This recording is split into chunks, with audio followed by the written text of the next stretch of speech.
શ્યામ કુમારના નમસ્કાર। આજના વિડીયોમાં આપનું સ્વાગત છે। તો ચાલો દરરોજની જેમ આજે પણ મેળવીએ ઉપયોગી જાણકારી, પણ ચેનલને સબસ્ક્રાઇબ કરવાનું ભૂલતા નહીં।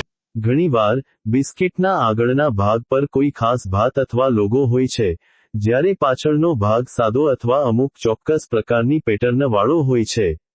બધા જ બિસ્કિટમાં પાછળની ડિઝાઇન એકસરખી હોતી નથી, પરંતુ અમુક પ્રકારના બિસ્કિટમાં તમને સમાનતા જોવા મળી શકે છે। બિસ્કિટના પાછળના ભાગની ડિઝાઇનમાં સમાનતા હોવાના કેટલાક સંભવિત કારણો નીચે મુજબ હોઈ શકે છે।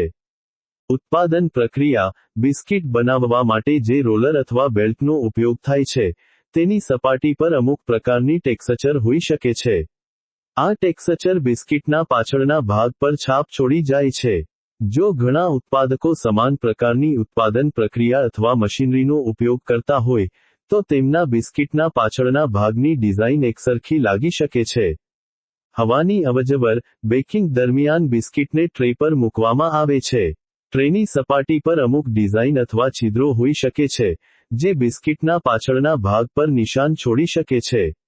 આ ડિઝાઇન ગરમીનું સમાન વિતરણ કરવામાં અને બિસ્કિટને ચોંટતા અટકાવવામાં મદદ કરી શકે છે। સરળતા અને ખર્ચ અસરકારકતા: બિસ્કિટના પાછળના ભાગ પર જટિલ ડિઝાઇન બનાવવાની જરૂર નથી હોતી। ઉત્પાદકો આગળના ભાગ પર ધ્યાન કેન્દ્રિત કરે છે જે ગ્રાહકોને દેખાય છે। પાછળનો ભાગ સાદો રાખવાથી ઉત્પાદન પ્રક્રિયા સરળ અને ખર્ચ અસરકારક બને છે। પકડ અને હેન્ડલિંગ: અમુક પ્રકારની ટેક્સચર બિસ્કિટને પકડવામાં અને હેન્ડલ કરવામાં સરળતા આપે છે, ખાસ કરીને જ્યારે તે ગરમ હોય। આ ટેક્સચર ઉત્પાદન પ્રક્રિયા દરમિયાન આપોઆપ બની શકે છે।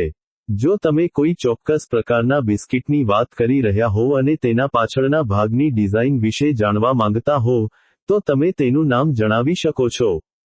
તેનાથી હું તમને વધુ ચોક્કસ માહિતી આપી શકીશ।